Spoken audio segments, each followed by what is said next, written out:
اچھا نمبر 6 مستحبی نمازوں میں سے واجب نمازیں ہمیں بتائیے نا کتنی ہیں، ان میں سے ان کے علاوہ کوئی نماز آپ پڑھنا چاہتے ہیں جو مستحب ہے، مستحب نمازوں میں آپ کو اگر شک ہو جائے اس شک کا کوئی اعتبار نہیں ہے، وہاں کم سے کم پہ آپ بنا رکھ لیں۔ مثال کے طور پر آپ 2 رکعت نمازیں زیادہ پڑھ رہے ہیں، اب آپ کو شک ہوتا ہے کہ میں نے 2 پڑھی ہے کہ 3 پڑھی، آپ سمجھے کہ 2 پڑھی، یہ پہلی رکعت ہے کہ دوسری رکعت ہے، آپ اس کو پہلی رکعت میں شمار کر لیں، دوسری نہ کر لیں، یہاں بھی شک کا کوئی اعتبار نہیں، نماز باطل نہیں ہوتی۔ تو یہ کچھ شکیات ہیں کہ جن کی وجہ سے نماز 6 کی وجہ سے نماز متاثر نہیں ہوتی، باقی 8 کی وجہ سے انسان کی نماز متاثر ہو جاتی ہے۔ ٹھیک ہے جی، اچھا جی، تو یہ نماز اور اس کے شکیات کے کچھ مسائل ہیں، باقی جو شکیات ہے وہ انشاءاللہ کل میں بتاؤں گا، لیکن آج جو شب ہے وہ کون سی شب ہے؟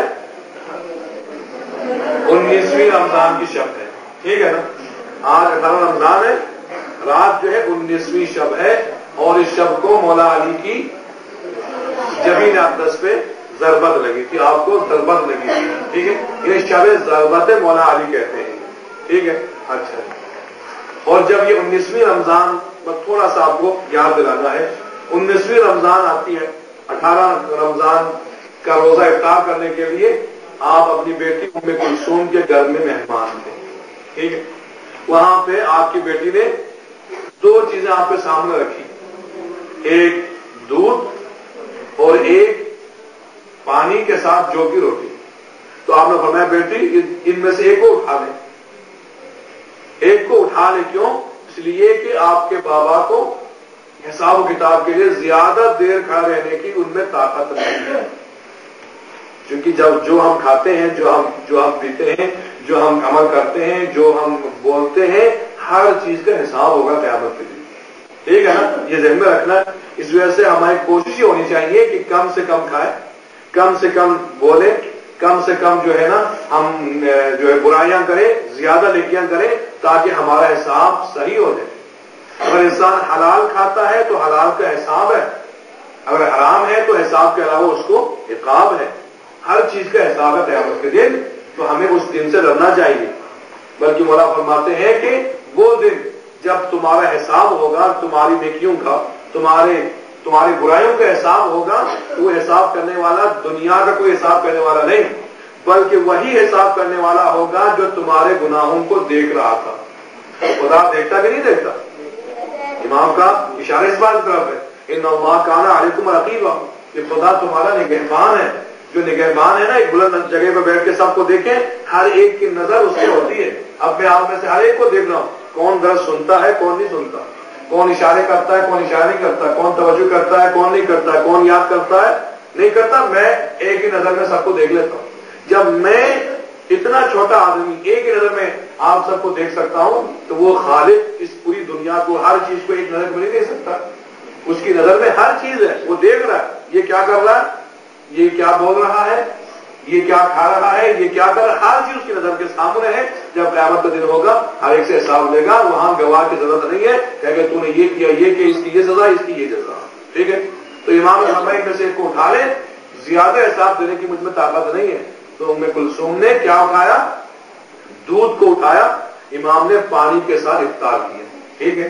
اب اس کے بعد اپنے بیٹے امام حسن سے کہا بیٹا آج رمضان کی کتنی تاریخ ہے، کتنے روزے گزر گئے؟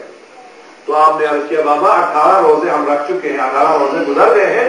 تو آپ فرماتے الحمدللہ، علی نے اس نعمت کو حاصل کیا، ٹھیک ہے، کیونکہ روزہ خدا کی نعمت ہے۔ مولا فرماتے ہیں نا، آپ بار بار یہی فرماتے، علی کو 2 باتیں بہت پسند ہیں، 2 باتیں بہت پسند ہیں، کیا؟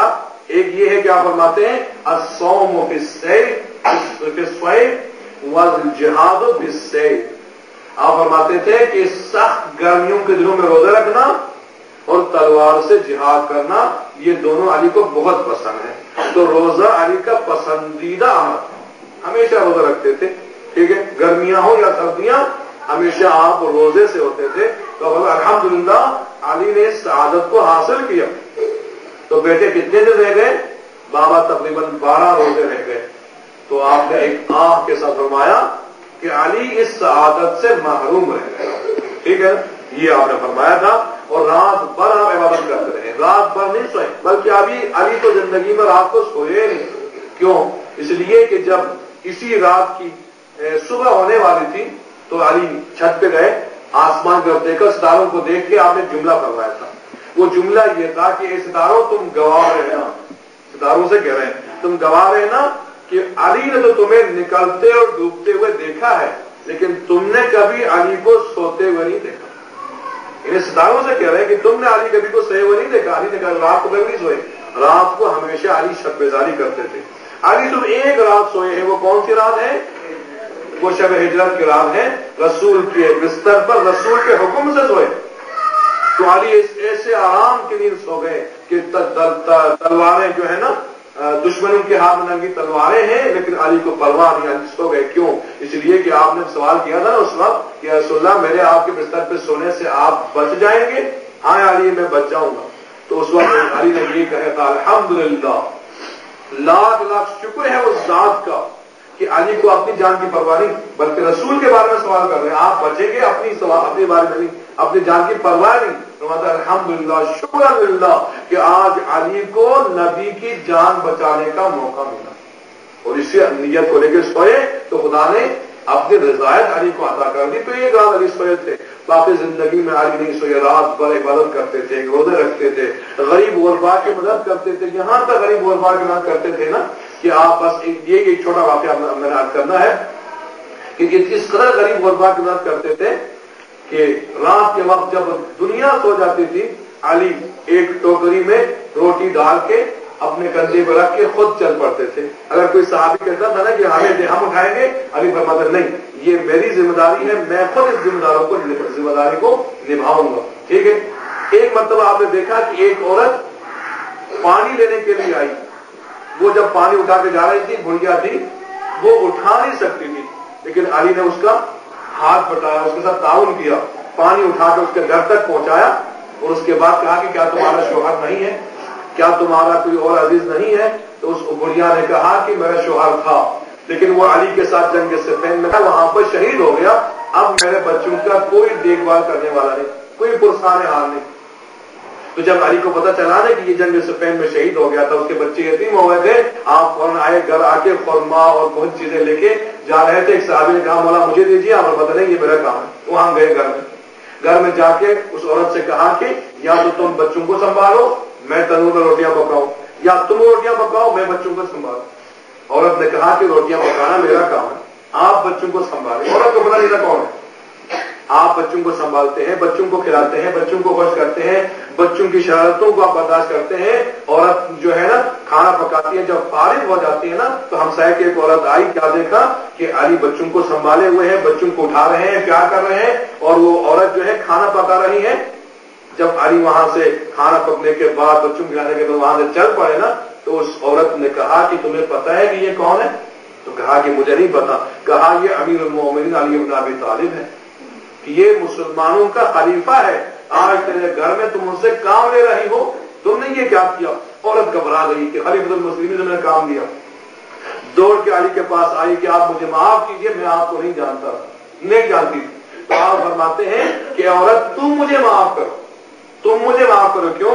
इसलिए कि तेरा शौहर मेरे साथ जंग में गया, वो शहीद हो गया, मैंने आज तक तुम्हारी खबर नहीं ली, मैंने आज तक तुम्हारे बच्चों की देखभाल नहीं की, तुम मुझे माफ करो। नहीं, अगर तुम माफ नहीं करोगी तो क़यामत के दिन अली से सवाल होगा तेरे बच्चों के बारे में, तेरे बारे में। तो अली ने उस औरत को राजी किया और हमेशा उसके लिए देखभाल करते रहे। उसके घर में इसी तरह बहुत से गरीब गुरबा की आप देखभाल करते थे, और अक्सर गरीब गुरबा को पता नहीं चलता था कि कौन हमारी मदद करता है। कब पता चला? जब आपका ताबूत जब निकला ना, उस वक्त पता चला कि हमारा जो सरपरस्त था वो अली मुर्तजा था। तो इस किरदार अली से जो हमें दर्स मिलता है वो यह है कि गरीब गुरबा की मदद करना, खुदा की इबादत करना, रोजा रखना और इताअत इलाही में जिंदगी गुजारना, और आपके मुहिब्बीन में शामिल होने के लिए अली की खुशनुदी को हासिल करना, उनकी सीरत पर चलकर, यही हमारी जिम्मेदारी है, यही हमारा फरीजा है। अगर हम इस रात में यही याद कर लें कि जो अली के किरदार है, अली की सीरत है, उसमें चलेंगे तो यकीनन हम उनके मानने वालों में शामिल हो जाएंगे।